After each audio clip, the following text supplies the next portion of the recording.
Out here in the wild, where the heart beats free, we're crafting our dreams, just my family and me. From sunrise to sundown, we're making our way, building our legacy, day by day. Welcome to the Wildheart Podcast, where passion meets purpose, homeschooling, homestay, living dreams that serve us together with... That's where our mics went. Okay, I was just like... I made a transition now. Welcome to the Wildheart Podcast. Production value has gone up now. You had time to prepare. I didn't even do that today. I'm just starting our other camera. Yeah. Apparently it does not want to... It just needs to be flipped. So, I'm like, it doesn't want to record today. No, my brain's just not here. Evidently. What are we talking about today? Lucky 13. Legacy and generational thinking for the future. Future. I'll put the echo in later. Yeah, right. Do you have any... I mean, I know why I think it's lucky, but why do you think it's lucky? Because when I was a child, it was Friday the 13th. I went on a suspension bridge. I thought we would all die. We did not die. So therefore, it's lucky. Is that a real story? Yes, actually. I've never heard that. I told you this. Never heard that. First time ever. Yeah, no, like legit. There's a lot of 13 in our life relationship. We got married on a Friday the 13th. Yeah. Our son's born on the 13th. Yeah. I delivered him. If you want to hear the whole story of how I delivered him, we have a whole podcast about that. We have a whole episode about that, not an entire podcast. Pretty much. We have a podcast episode. Yeah, we discussed it in the past is what I'm saying. A few times. But yeah, it's generally a 13 is a lucky number for us. Yeah. Counterculture. On your family's side and on mine. Yeah, I even heard it from my parents. It's historically a lucky number. So, and there's going into the history of 13 and there's a lot of like ode to the gods, if you will. No. Specifically to the goddess. It's very feminine energy. 13 is a very feminine energy. Yes. There's 13 moon cycles in a year. But like if you're building a building, like a lot of the stonemasons would put 13 lights in a hall to essentially pay homage to the goddess. Which goddess? Perhaps. God. I thought it was Greek god related. So it could be. I've always just looked into it. It's been goddess related. Often Friday the 13th is lucky. It's Freya's day. 13 is a very feminine number. I'm thinking of Greek pantheon. Apologies. I mean, I don't know much. Like, I know about the Greek pantheon, but it's not my wheelhouse. I'm more like the Norse, the Egyptian, and that's kind of Celtic. That gets to what we're talking about. What would our ancestors think of what we're doing today, and maybe what will our future ancestry think of us looking back depends on this podcast? Ancestors we're talking about. I'm sure I would have been burned as a witch back in the day, many times over. So why are you out of the frame? Well, it's because I've shifted the camera. How about this? There. We're back. Okay. We're centered.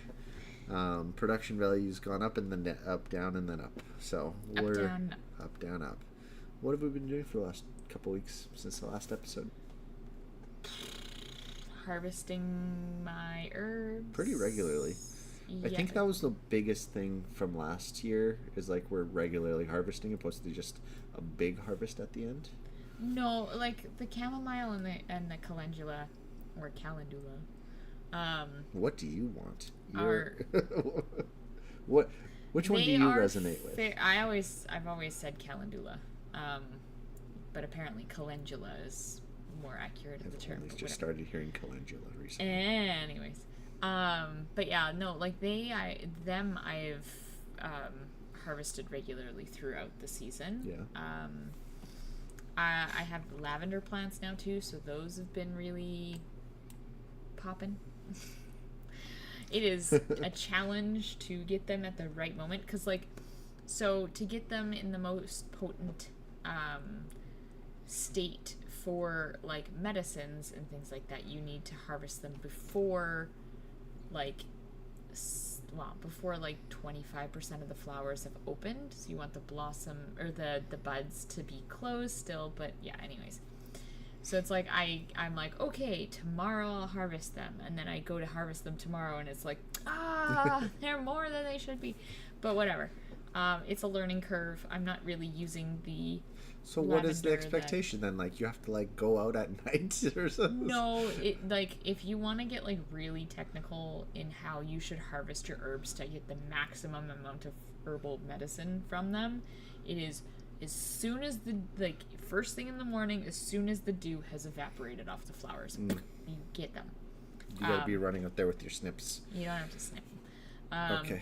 But yeah, that's You have those really sharp snips. I know I do. Those could murder someone. Yeah. You have to be very careful when I carry Out of children's reach. Yes. Yes. You can make you a holster for that thing. I feel like I need a holster for that. I feel like I need a sheath. Yeah, a sheath that clicks. Yeah. Those scissors are terrifying. It's your needle. My tiny needle that I use for pruning. Prune very interesting things. Anyways, but yeah, so harvesting herbs, and we did. You've been doing a lot of herbalism. I've been doing a lot of herbalism. I am learning herbalism, which I've spoken about several times on this before. Excuse me. But I am working my way slowly through the herbology course, which it's really interesting, but it's dense. It's 2 textbooks, so you get the one that was written back in the early lifetime of my life. It's literally written sometime between 1993 and 1995. And then he has the Plants don't change that fast, so it's probably still accurate. For the most part, yes, but there's new research and stuff, which is why we have the second textbook. So you read the first textbook through the first, through the lesson, and then you go and you read the second textbook, which kind of is a little bit more of a summary, and then adding in any additional information that needs to be shared. But it's not as quick to go through. I was averaging on some courses to do a lesson in an evening, but because I'm reading between 2 textbooks and each lesson could be 10 pages long, in each textbook it's taking me a night or it's taking me more nights, and that's dependent on if the children cooperate, because if I only have a half an hour to read, it's not enough. But yeah, anyway, that's fair. Yeah, but I'm partway through that. I think I did lesson 4, so now I'm on lesson 5. But then they also just opened up a course completion challenge, so I've switched gears and I'm going to do a very short lesson so I could get at least 1 course completed, which is the Flower Essences Practitioner Manual. Super cool. Only because flower essences use the vibration of the flower to basically elicit change in your body. It works more on the vibration, so it works with the mental and the emotional bodies versus the physical, where you would just be taking herbs. So it's a very unique way of blending all of my knowledge in energetic medicines and energetic practices. Yeah. With herbalism. Smoosh it together. And you got flower essences, and I'm so excited. They're super easy to make too, by the way. That's good. So sorry for the chair. Yeah. What have you been doing too? I've been refocusing on a few different things. Not as much side work, but still doing work on the side. I've been refocusing on doing a lot of maintenance. So I've been thinking like, okay, it's still summer, but winter, fall's coming. I kind of crossed the 100,000 kilometers on my truck, and so I'm thinking, okay, I need to start thinking about doing a lot of the maintenance that not so much ignoring, but just haven't done on the truck. Just basic filters, brakes, changes, timing belt changes, things like that. And I'm like, well, I could pay somebody to do it, or I could do it myself. And like YouTube University, it doesn't, like, honestly, it doesn't seem that difficult for some of them. So I will probably be attempting to do some of my own maintenance. You're probably, how many kilometers are you on your 64,000. Okay, you got a little bit. Like, you're getting to the 70. Like, you might need to do a few of them. But yeah, so I might turn into a car guy for a little bit and get some car stuff going with that. I'm also planning on putting up a solar array at the cabin. So the planning stages of that, just kind of scouting out for sunlight, what trees need to be trimmed, planning out how many panels, where the wires are going to be going, planning in the trench, so on and so forth. So in the planning phases of that, if you want to know more, let me know. Tune in. Moving on. Our main topic. So yeah, obviously we're talking about legacy, generational thinking. What does generational thinking mean to you? Of course you have to ask me as soon as I start yawning. Generational thinking, to me, is thinking more than just your progeny, like your immediate children, right? Like, I'm thinking my children's children, mm-hmm. right? Like, I want to leave some form of legacy that can be passed down through generations. Whether I would see this as, like, part of it would be, financial, so like some form of wealth, mm-hmm. In the financial sense, but then also to some other form of something. I don't know what knowledge. Knowledge would be great. Lessons, teaching, philosophies. But also, maybe this podcast and whatever else we end up creating with Wildheart, like, that's one thing that we could pass along. Yeah. Obviously my herbal knowledge would be something that I would be passing along. Yeah. I'm sure you've got a whole host of things that you could teach the children and the children's whatever children. They and the children's children. If only my physical being could remain, but alas, I don't think we'll last all 7 generations into the future. Physically, brain in a jar. Well, you never know. Like, science is getting weird. I will create anyway. Let's talk about 7 generational thinking. Have you heard of this concept? Yes. It's I found out, actually. I didn't realize it was Iroquois idea. That basically it's a philosophy that the decisions we make today should result in a sustainable world 7 generations into the future. So if you think of that from a holistic perspective of a family, everything from the knowledge base to your beliefs, philosophies, there's a financial aspect, there's a physical land aspect, there's all the things we can talk about today. And I would also say that specifically, like, in my realm of, knowledge base, mm-hmm.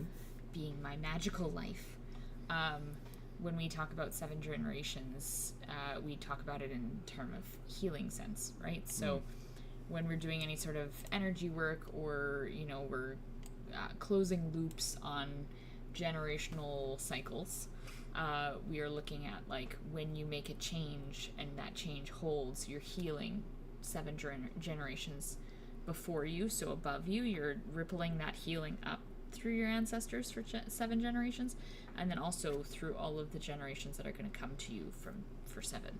Yeah, and I saw this thing recently where it's like your job isn't to fix everything. No. It's to make it better. Yes. And everybody's going to have something that they need to work on, whether it's developed throughout their life, whether it's generational, whether it's whatnot. But your goal isn't to necessarily be 100% human fixed, because then you're not, like, being human is being having fault. Yeah. So you're never going to be perfect, and accepting that is kind of the first step. When deciding what you're working on is the other things.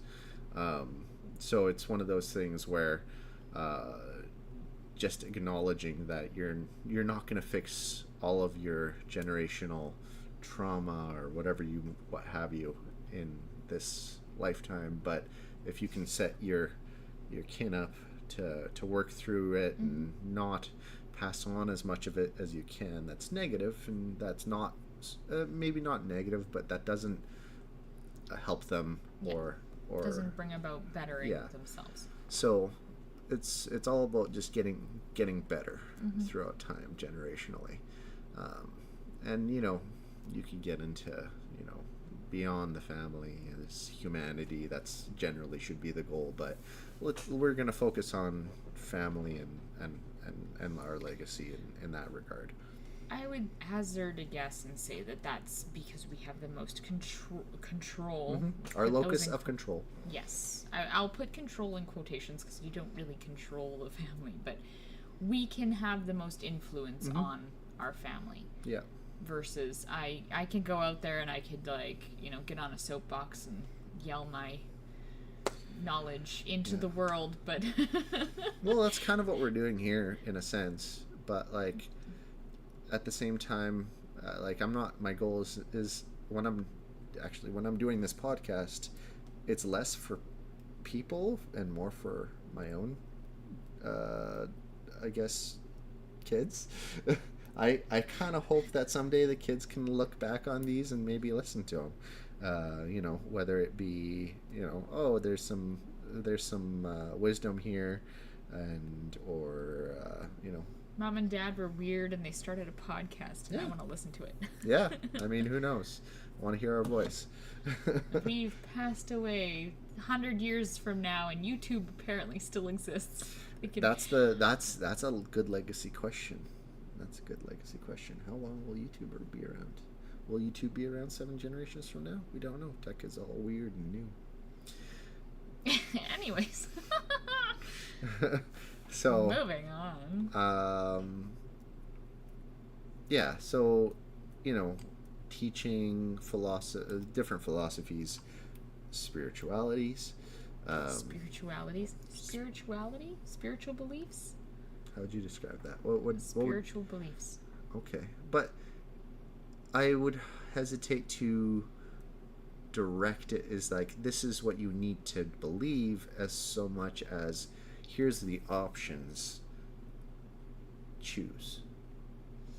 Well, to me, spirituality is not necessarily a belief in a higher power.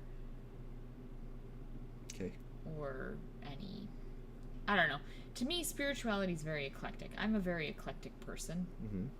So, I can talk about the Norse pantheons. I can talk about the Greek, the Egyptian, the Hindu, there's so many different mythologies out there. And then also, too, there's just the belief in the earth being the creative force, Mother Earth type of situation. And then, she provides all that we need and whatnot. I don't know. It doesn't have to be a formal way of living. I think the best analogy I have for this I heard was whether it's world religions or pantheons or whatever what have you, they're all sitting around a circle table looking at the same thing from different perspectives. It's it's basically just because you have a different angle, you're seeing it differently and feeling it differently, and maybe going down a different rabbit hole, and maybe having offshoots of things that might not serve you or serve humanity, but at the same time, it all starts by that different perspective of looking at the same thing, and so you get that's how you get all the different perspectives that Wow. whether it be philosophies or spirituality. You have to think about it. It's just a whole bunch of people trying to make sense of the world that we live in, because we could quote unquote be an anomaly, right? Like, How many other Earths are there? do we know if there's other sentient beings out there in the universe? I mean, it would be very weird if we were the only ones out there, but Yeah, who I mean, knows? Don't. nature abhors a vacuum. What? They'll fill the okay. void. They'll fill the void with Well, okay. many aliens. We don't need to get into this really into depth, but like, we are massive in terms of the universe. Yeah. Not we, but the universe is massive. Yeah. You cannot tell me that we are a singularity that has just decided to exist. Yeah. That is not possible. You're assuming there's only has- one universe.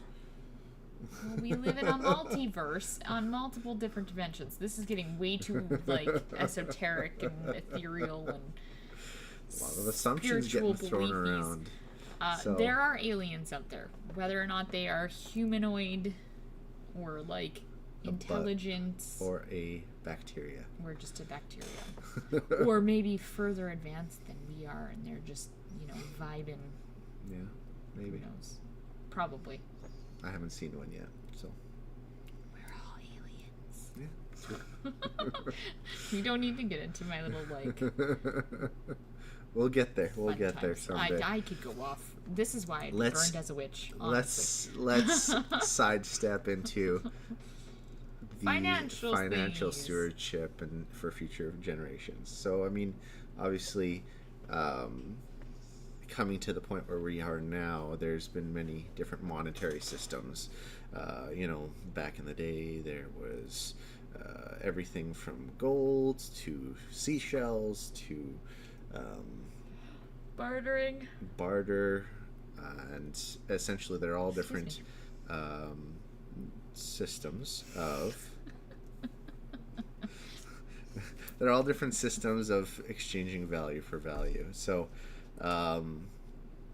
we grew up on the current monetary system where cash, US the dollar, dollar. Canadian dollars, and central banks control.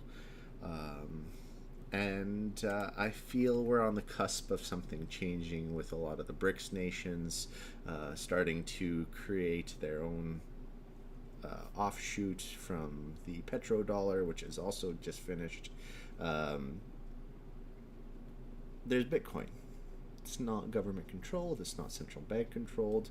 It's mathematically controlled. And as long as there's one computer out there that's maintaining the Bitcoin blockchain, it will exist.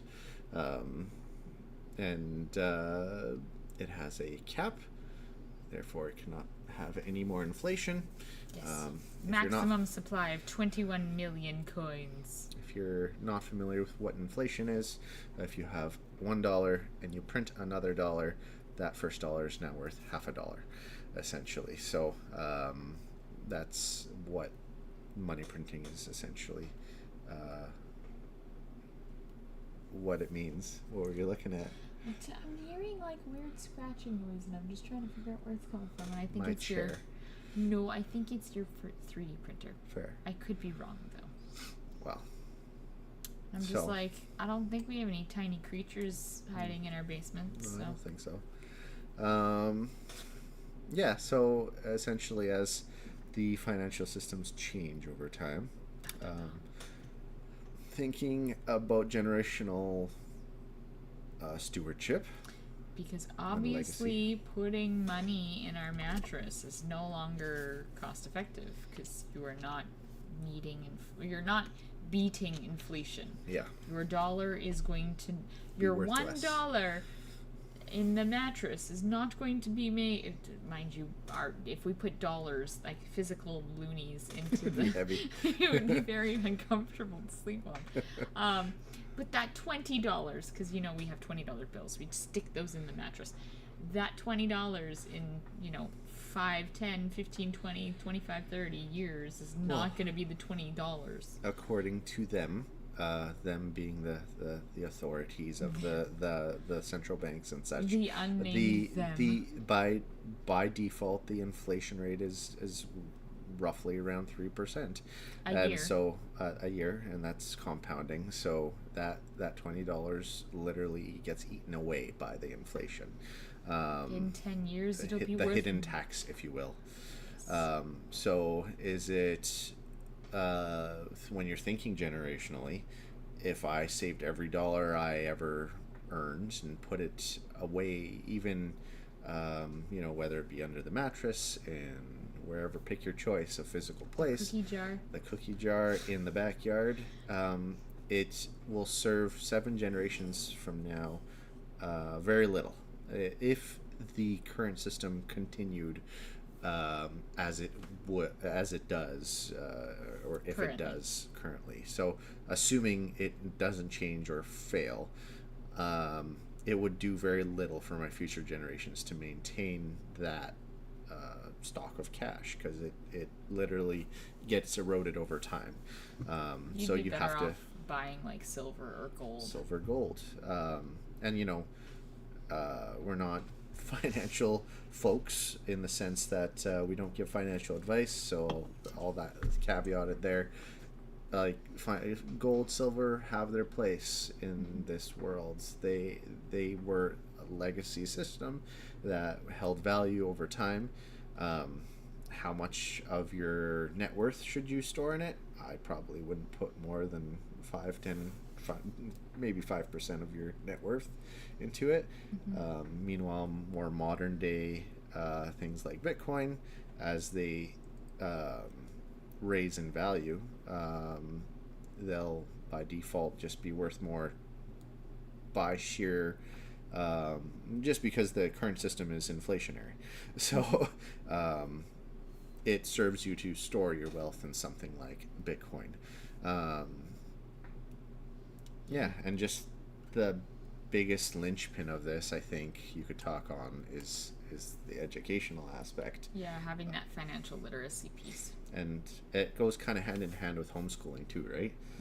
Because, I mean, I don't know about you, but I didn't learn that much in school about the financial literacy. And I think it's, as homeschoolers, we have the option now to teach it, right? Well, and I think there's this sense of, and like, forgive me if I'm wrong, but I know that I never had any sort of conversation with my parents about money, other than, growing up as a single mom, we were constantly, as she put it, in the red. And it was like, cool, but I don't know what that means. But if you had that conversation, it would never go anywhere. So I think there's a sense of, like, parents are expecting the school system to teach their children about financials, how to budget, how money works, blah, blah, blah, blah. And, like, yeah, I have this random memory of being in, I'm pretty sure it was like an elementary school class, where we learned about the different coins and the different cents or dollar amounts attributed to those coins, but that's pretty much where it stopped.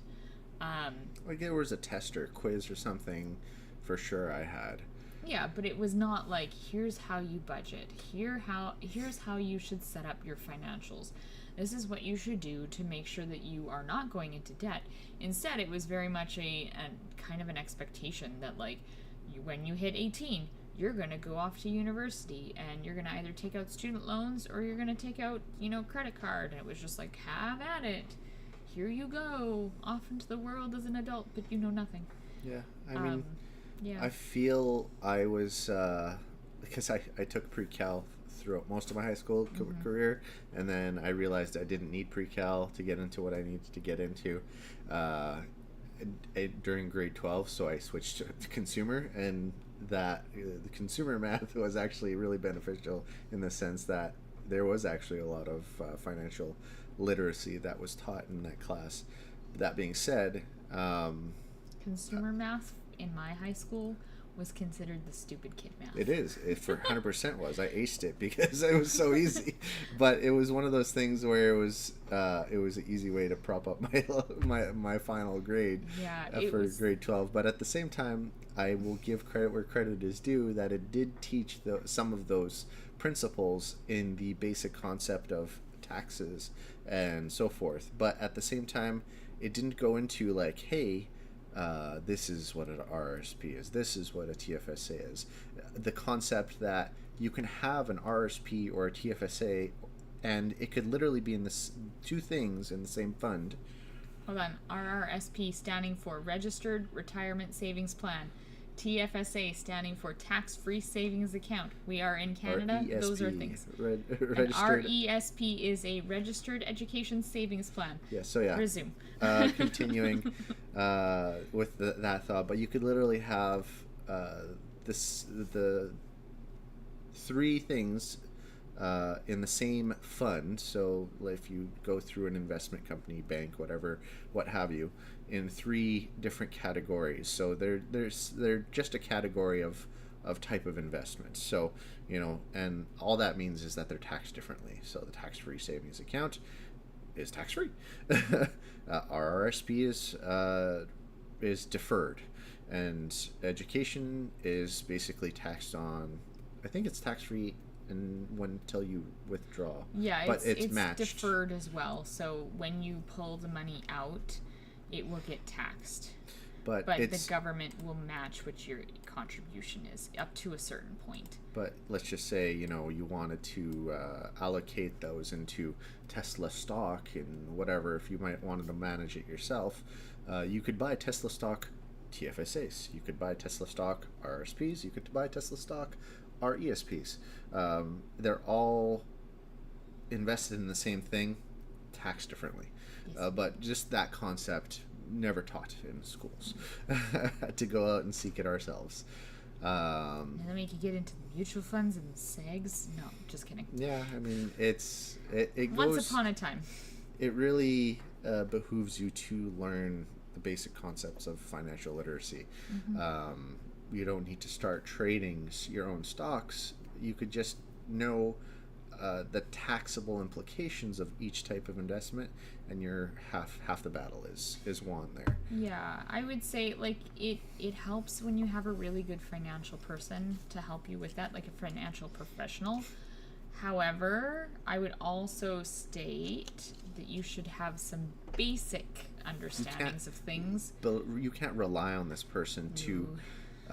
You have to take it upon yourself to learn these things, because taxes change, mm-hmm. Investments change, there's new ones, and the investment advisor is limited to the people that they work with, mm-hmm. that they're allowed to sell, and that they're basically they have to stay in their wheelhouse. So a bank will never sell you a thing that has an insurance product, because the banks aren't allowed to sell insurance products.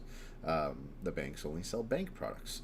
So it's one of those things where you have to know who, to take a healthcare analogy. You go to the X-ray clinic for your bones, or a chiropractor for your bones. You go for a massage therapist for your muscles, and you go to a doctor for infections and general overall physical health. So if I have a stop sign sticking out of my spleen, send me to the hospital, please. Yeah. Yes, please do. Don't send me to the acupuncturist. But I would also say too, just like, you want to be as efficient. No. As tax efficient? Are you talking about? You want to be as self-sufficient. Yeah, I just didn't add the self and it made it sound funny. You want to be as self-sufficient as possible. It helps to have someone who is more educated in this than you, but you also have to make sure that the person you're working with maybe aligns with you ethically. and is There gonna, are some people out there in the financial industry that are more about trying to make themselves money than actually making you money or helping you in your situation. yeah. That's what I wanted to hammer home. Yeah, and that's why you need to know about financial literacy. Yes. Because Well, you need to among know other reasons, you need but- to know the basics of what somebody in their job is doing. You can't just let them take control. That's how things.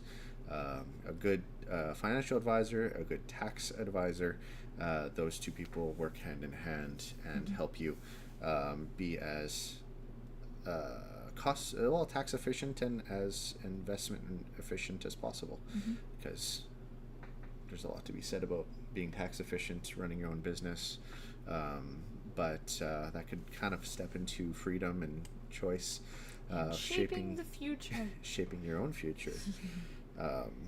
Living free and independently. Homesteading kind of encompasses that, I feel. Yeah, like, I think, I don't know, it's tough, because, like we kind of said, like, self-sufficiency is kind of our goal. We're looking at, trying to move out of, the city into more of a rural community or a rural area where we can, have more space for garden, animals, that kind of stuff, so we can have a little bit more of a higher self-sufficiency than we are currently. Yeah. Right? Like we're reliant on, local power, sewage, all that fun stuff. But we also don't have. We have, we still go to the store. We still get. I was gonna say we're limited to the space that we currently have, right? Like we only have 2 main big wicking beds. Half of those are taken up by herbs because my focus has been herbs. I mean, I personally right now I'd rather grow herbs than trying to grow vegetables because I know that we don't have a big enough space to grow the amount of vegetables that we'd like to have. So I was at a customer's place today. I never told you this. That he was is this old timer, and he had a row of garden. He was in the garden as we were waiting around for the inspector there. But nonetheless, he was. I'm like, oh, what you doing there? And he was going on. He's like, oh, I got potatoes here. And got potato bugs, and so he was hand picking them off. I'm like, oh, is there not like a better solution than hand picking? He's like, well, yeah, but if the pesticides work on everything, it's not just the potato bugs. There's lots of beneficial insects in here. Spray. But he just went off on how this is the most effective way he could do it, and that's what he was doing. But yeah, he was enjoying it. So it seems he was just kind of got nothing else to do. He's like, I'll pick off the potato bugs. Yeah, so that's what he was doing. Nonetheless, where were we? Living more independently. Yeah. Homestead is the goal. That's where we're heading, and ideally, if we could find a area with acreage, that way we could make it not necessarily a just us homestead, but potentially generational homestead. Yeah. With enough space, you could potentially do that. You could start building out. Not that we need to have a compound, but we could if we wanted to. If we had enough space. Family commune. That'd be interesting. Well, it has. There's. I mean, it's a nice thought. How it would work practically. To be determined. Tiny homes for everyone. For sure, I want to build tiny homes for the kids. I mean, what kid wouldn't want their own little tiny home to hang out in? Oh, my daughter would love that. She's already going on about decorating everything. I must decorate the table for dinner. I'm like, oh God, we don't need decorations. Yeah. But yeah, along with that, the choice of our own education, which directs our values. It directs, allows us to impart certain things that we believe with our kids. Whether they choose to accept it or not, that's up to them. But at least we've put it forward, and we're leaving a legacy of information as well. Beautiful faces. Because as the child ages into the teenage years, they literally, they reflect away from us, and their influences become outward post a family. So it's one of those situations where having reference material to look at later in life is valuable, and one of the reasons why I like the idea of this podcast. Yeah. Sorry, we've got a squirmy little dude. Our little guy sounds like he's kind of waking up. No, he's just rolling, and he will lay back down, and he'll go back to sleep. Play by play. Yep. He's just, I don't know, he has to move his entire body to get to a new comfortable spot. We're at the recap here anyway, so we could probably wrap it up here. In case he doesn't go back to sleep. You just scrolled way too fast and my eyes did not know what was going on. So we kind of talked about the 7 generational thinking. Yes. Legacy of knowledge, sort of. Philosophical teachings, yes. And stoicism. As if we sorry, I'm just reading your little blurb here about highlighting ancient centers of learning like the Library of Alexandria. That is my Roman Empire. I think about often how we burnt down the Library of Alexandria and this lost. Is a common topic for you. This is my Roman Empire. Okay. And how much knowledge we lost with that. Like me, losing knowledge is like the biggest thing for me. Like if I find out like a library has been burned or books have been destroyed, I'm like, I was probably something really, I don't know. Anyways, digress. You were a librarian. Librarian. I was an ancient Egyptian librarian centuries ago when Alexandria burned to the ground. There's it's my past life right there. This trauma coming out. We talked about a little bit of financial stewardship and just the concept of investing in the right places and having the education aspect to make sure that the people who are working for you are Yeah, but not only that, but educating our kids and our kids what it means to invest, what these even if it's just today's concepts, and just the concept of the money is not the thing that you're looking for. You're looking for the freedom that it gives you. Okay. And it's essentially a holder of value. If you wanted, you could use anything, but the important thing is that you're exchanging value for value at the end of the day.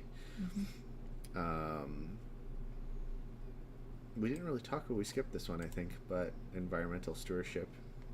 Yep. Permaculture, being nature-centric when it comes to... Yeah, because you're looking for stability and resilience in the natural ecosystems. Like, you are working with nature, not against nature. You're not stripping the land to basically put down your one crop and then do that many, many years in a row, and then you have to, like, let the land rest. You are building with the land. You're looking at what the land has and how you can, integrate your farming into that. And, like, to add another step to it, if you are getting an animal on your property, you're not just getting the animal for its resource that it gives you, whether it's one or two, or you could, if you have sheep, you have the wool and the meat. But you also give it a job. So if you have weeds, if you have the goats, you let them, you either paddock shift them to get the weeds in this area, then you shift them into this area to get all the weeds over there, and they also that's the second, so they're doing your weeding for you and mowing your grass and also fertilizing. So that's their jobs beyond their basic resource. I heard of a guy today. He had what was it? It was a weed farm, basically. A weed farm? like cannabis? Cannabis. Okay. And he basically had bunnies weeding for him. So he free ranged the bunnies essentially to eat all the different Not cannabis plants. cannabis plants, and he made like a big hugel mound, which is basically just a bunch of trees that were chopped and dropped on a mound, and so it was kind of like a little place, a warren for them. But yeah, but normally, yeah, it was really interesting the way he was describing it, and the jobs that they had basically was to not only provide meat, because he did harvest them for meat, but you know, they did the weeding and so forth. So That sounds like the funnest little bunny job. I need to write a story about these weed bunnies. Weed bunnies. Oh, but yeah, so just they're like being the farm cats, but not cats. Oh, there was one of the people that was out today had like 6 cats, and they were definitely farm cats. They were there for mousers. Anyway, that was today's fun adventures. It was a very long recap. But yeah, share your ways that you are thinking for your generation. What have we missed? What have we not thought of yet? Because there's probably lots that we haven't thought of. And we're just talking about it. We're not masters of legacy here. We're just discussing it pretty much to get it out. And yeah. Masters of legacy. Masters of legacy. One day we will be masters of legacy. But we do this podcast every 2 weeks. Yes, on Wednesday. On the Wednesday in the evening. So not next Wednesday, the Wednesday after that. After the kiddos go to bed. Yes. Usually around like 9:30, 10 o'clock-ish. Yeah. They're usually in bed by that point. Well, in bed and usually sleeping. Hopefully. Is he sleeping? He's sleeping. I told you. He's just rolling around. He just had to sit straight up. He does that. Okay. I don't know at what point that stops, but yes, he does pick himself up and he moves and flops down. He's looking. It's like the baby equivalent of like flipping your pillow. He's just finding a new cold spot on his mattress. Never thought of it that way, but yes. Except you just sit up and you just flop back down on a different spot. Because you don't. Yeah. Anyway. He doesn't have a pillow. No pillows for babies. Maybe when he gets a pillow, he won't do that anymore. When does it turn into sleepwalking? Sleep flopping. Sleep flopping. I don't know what I would do if my child started sleepwalking. That's a terrible experience for me. I don't know. Hopefully not. We'll find out. Tune in next time, and we'll have an interesting topic to discuss. Which we don't know what it'll be yet. If you're looking to find something out specifically, let us know. Leave us a comment. Yeah, never mind. Go on. Bye. All right. Take care. Ouch.